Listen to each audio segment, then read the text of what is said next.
Jhagadia જીઆઈડીસીમાં વેલેન્ટિયન organic કંપનીને notice પાઠવવામાં આવી છે। જીપીસીબીએ કંપનીને ક્લોઝર નોટિસ મોકલી છે। કંપનીના પાણીના નમૂનામાં પ્રદૂષણની માત્રા જોવા મળી હતી।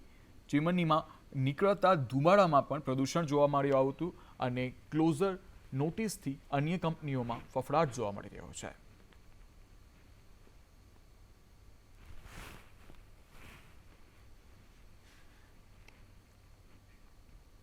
વેસ્ટર્ન રેલવે મજદૂર સંઘ વડોદરા દ્વારા મહિલા દિવસના ભાગરૂપે સાયબર સેફટી વિષય ઉપર કાર્યક્રમ યોજ્યો। સોશિયલ મીડિયા પ્લેટફોર્મના દુરુપયોગ કરી મહિલાઓ સાથે અનેક પ્રકારના ગુનાઓ બનતા અટકાવવા આ પ્રસંગે રેલવેની 200થી વધુ મહિલા કર્મચારીઓ માટે વિશેષ સાયબર સેફટીની વિસ્તૃત માહિતી અને ચર્ચાનો કાર્યક્રમ યોજવામાં આવ્યો, જ્યાં ઉપસ્થિત મહિલાઓને સાયબર ક્રાઇમના પીએસઆઈની ટીમ દ્વારા સાયબર ક્રાઇમ થતું કેવી રીતે રોકી શકાય તે વિશે ઝીણવટભરી માહિતી આપવામાં આવી હતી।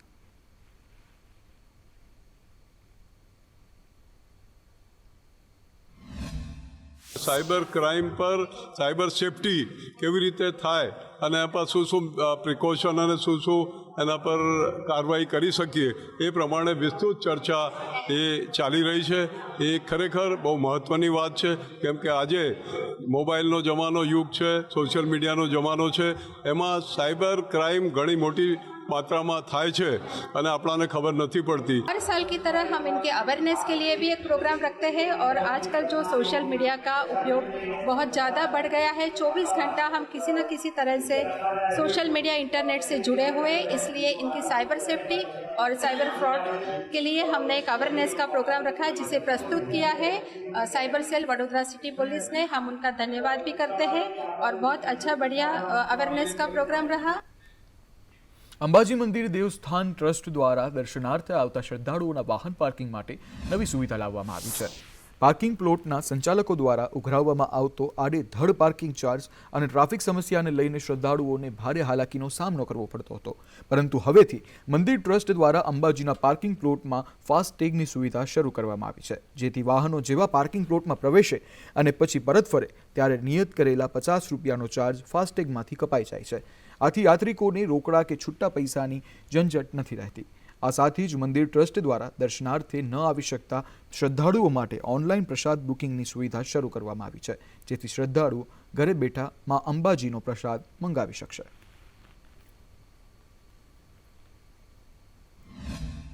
ફાસ્ટેગ પાર્કિંગની સુવિધા કરવામાં આવી છે।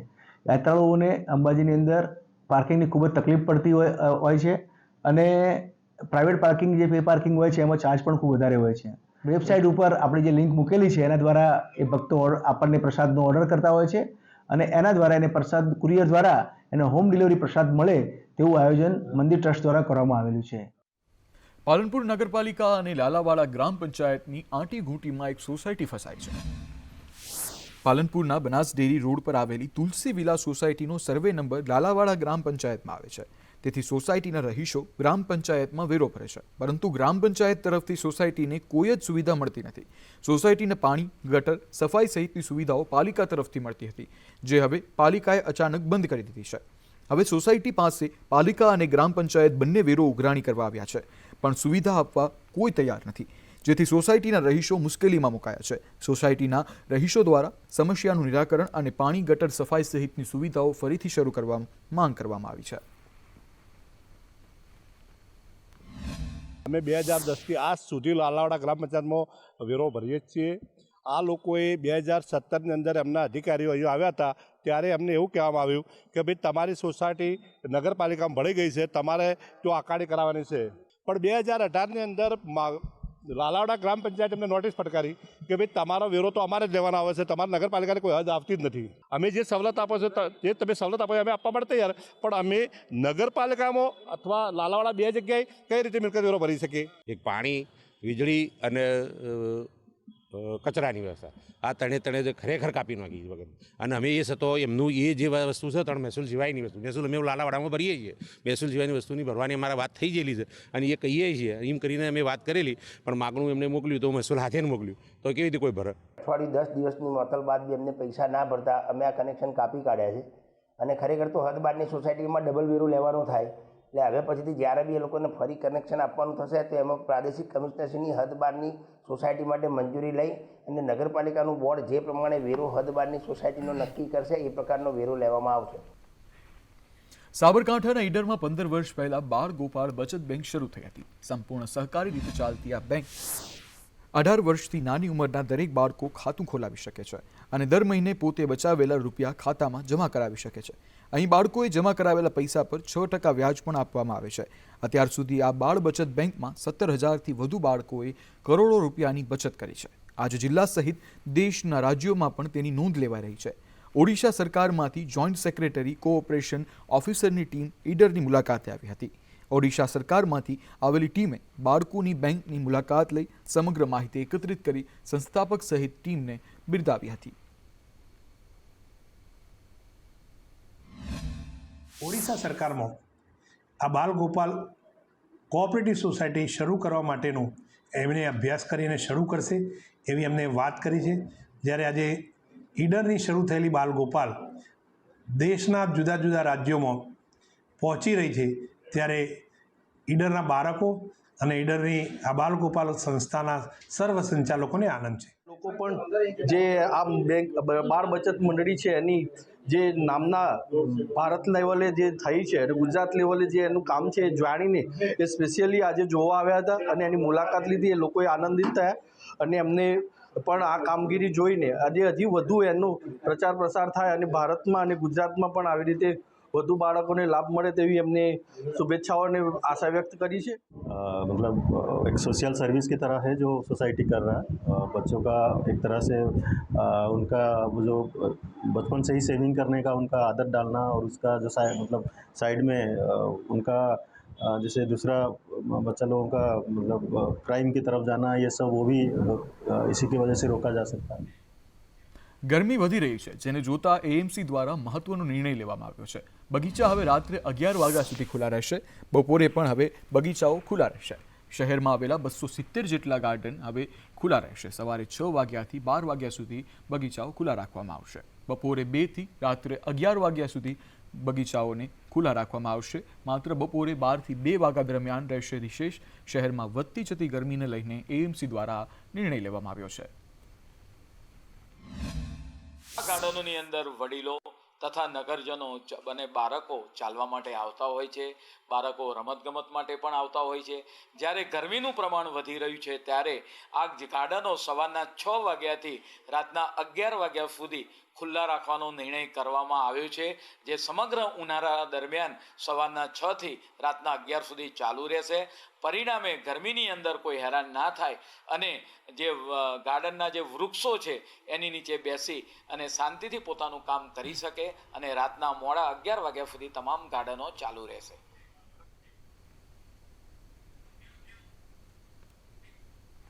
મહીસાગરના ગોધરા ગામમાં શિક્ષણ મંત્રી કુબેરભાઈ ડિંડોર નૃત્ય કરતા જોવા મળ્યા. ગોધરા ગામમાં રોડના લોકાર્પણ સમયે તેમણે ગામ લોકો સાથે તાલ મિલાવીને આદિવાસી પરંપરા મુજબ નૃત્ય કર્યું. કુબેરભાઈ ડિંડોર દ્વારા દેશી ઢોલના તાલે ઝૂમીને લાખોના વિકાસ કામોનું લોકાર્પણ પણ કરવામાં આવ્યું હતું.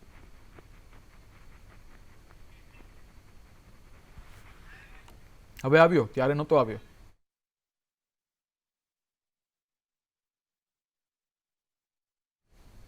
નવસારીના ચીખલીમાં અકસ્માત સર્જાયો છે. નૃત્ય કરતા જોવા મળ્યા સાથે જ જે અકસ્માત થયો હતો તેમાં પણ ભારે લોકોને તકલીફ પડી હતી.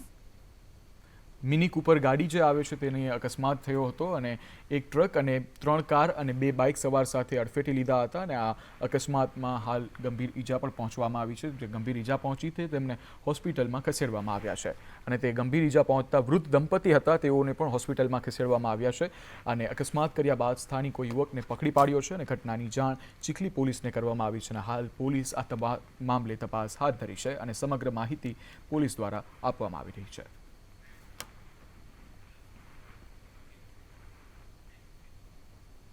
આગળ સમાચાર જામનગરથી. જામનગરમાં સર જાહેર થયેલી વકીલની ઘાતકી હત્યાના ઘેરા પ્રત્યાઘાતો પડ્યા છે. વકીલની હત્યાને પગલે ભાવનગરના 3 વકીલ મંડળો, bar association, criminal bar association અને એક્સિડન્ટ ક્લેમ બાર એસોસિએશન દ્વારા વિરોધ નોંધવામાં આવ્યો હતો. આ સાથે જ તેમણે વકીલોના હિતના સંરક્ષણ માટે તાત્કાલિક એડવોકેટ પ્રોટેક્શન બિલ લાવવા માંગ કરી હતી. ત્રણેય બાર એસોસિએશનના વકીલોએ કોર્ટની કાર્યવાહીથી અડગા રહીને પોતાનો વિરોધ નોંધાવ્યો હતો.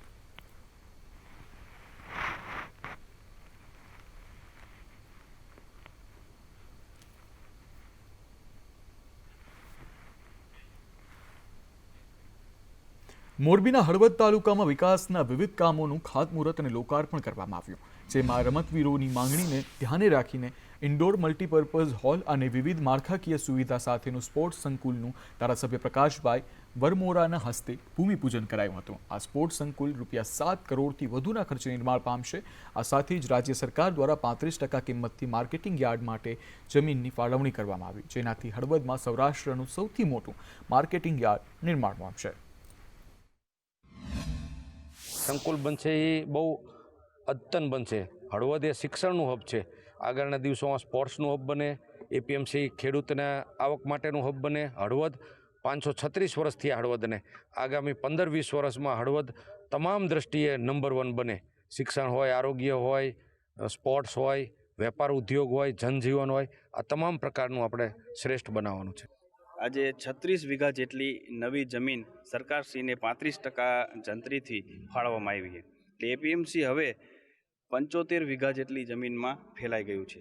તો આપણા સૌરાષ્ટ્રનું મોટી જગ્યામાં ધીમે ધીમે આપણે જઈએ છીએ અને હવે આનો દરેક પ્રકારે માર્કેટિંગ યાર્ડને ફાયદો થશે. ખેડૂતોની સુવિધામાં, વેપારીઓની સુવિધામાં ખૂબ સારો ફાયદો થશે અને મોટો ગ્રોથ કરશે એપીએમસી. શિક્ષણની નગરી તો છે, પણ સાથે સાથે એક વ્યાયામ, કુસ્તી અને એક આખું યુવાનો માટેની એક પ્રેરણાદાયક એક આ ગ્રાઉન્ડ બનશે હળવદને આંગણે. અને વિશેષ કરીને એનો ટાઈમ પણ લિમિટ છે કે ભાઈ ફેબ્રુઆરી મહિનાની અંદર કે 12 મહિના પહેલાં સંકુલ પણ પૂર્ણ થશે. તો એક ગુજરાત સરકારને ખૂબ ખૂબ અભિનંદન આપું છું. લોકસભાની ચૂંટણી પહેલા વડોદરાના કરજણ નગરમાં વિકાસ કાર્યોની વણઝાર બોલી છે. કરજણ નગરને તાલુકામાં વિવિધ ગ્રાન્ટમાંથી મંજૂર થયેલા વિકાસ કાર્યોનું ખાતમુહૂર્ત કરાયું. સ્થાનિક ધારાસભ્ય અક્ષય પટેલે જિલ્લાના મોડલ ફાયર સ્ટેશન અને ગેસ પાઇપલાઇનનું ખાતમુહૂર્ત કર્યું હતું.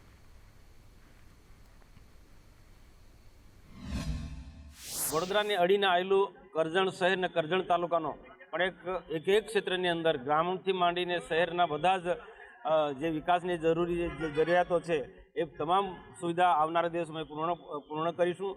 નામ પણ પહેલાંની સ્થિતિ કરતાં વર્તમાનની અંદર આખા ગુજરાતની અંદર વડોદરા જિલ્લા અને એના સાથે જોડાયેલા તમામ તાલુકામાં અદ્યતન પ્રકારની સુવિધા મળી રહી છે. અને જે વિકાસના કામો જે છે, રોડ, રસ્તા, પીવાના પાણી, શહેરી વિકાસને લગતા બધા જ કામો આજે ખૂબ ઝડપથી થઈ રહ્યા છે. જામનગરમાં ગંદકીના કારણે છેલ્લા 1 અઠવાડિયાથી મચ્છરોનો ત્રાસ વધ્યો છે. ત્યારે પાલિકા દ્વારા દરેક વોર્ડમાં ફોગિંગ મશીનની કામગીરી શરૂ કરવામાં આવી છે. જામનગરના પટેલ કોલોની વિસ્તારમાં સ્ટેન્ડિંગ કમિટીના ચેરમેન અને સ્થાનિક નગરસેવકો અને આરોગ્ય ટીમની હાજરીમાં ફોગિંગની કાર્યવાહી હાથ ધરવામાં આવી હતી. જામનગર મહાનગરપાલિકા દ્વારા જામનગરના 16 વોર્ડની અંદર સમયાંતરે આરોગ્ય શાખા દ્વારા ફોગિંગની કાર્યવાહી થતી હોય છે. પરંતુ હમણાં જે શિયાળો જાય છે અને ઉનાળો આવે છે, જે હોળીના સમયની આસપાસ દરેક શહેરોમાં મચ્છરનો ઉપદ્રવ વધે છે. આ સમયગાળા દરમિયાન હાલમાં આ કામગીરીને સઘન બનાવવામાં આવી છે. રિલાયન્સ ઇન્ડસ્ટ્રીઝ ગ્રુપના નીતા અંબાણી ભગવાન દ્વારકાધીશને શીશ ઝુકાવવા પહોંચ્યા છે. ભગવાન દ્વારકાધીશના ઉત્થાપન દર્શન કરવા નીતા અંબાણી પહોંચી ગયા છે દ્વારકા. ભગવાન દ્વારકાધીશ ઉપર અંબાણી પરિવારની અતૂટ શ્રદ્ધા છે. આજ રોજ ભગવાન દ્વારકાધીશના દર્શન અંબાણી દ્વારા કરવામાં આવ્યા. પૂજારી દ્વારા પાદુકા પૂજન કરાવાયું તેમજ આશીર્વાદ વચન પણ અપાયા છે. છેલ્લા કેટલાક વર્ષોથી અંબાણી પરિવાર ભગવાન દ્વારકાધીશના દર્શન કરવા માટે દ્વારકા સતત આવી રહ્યા છે.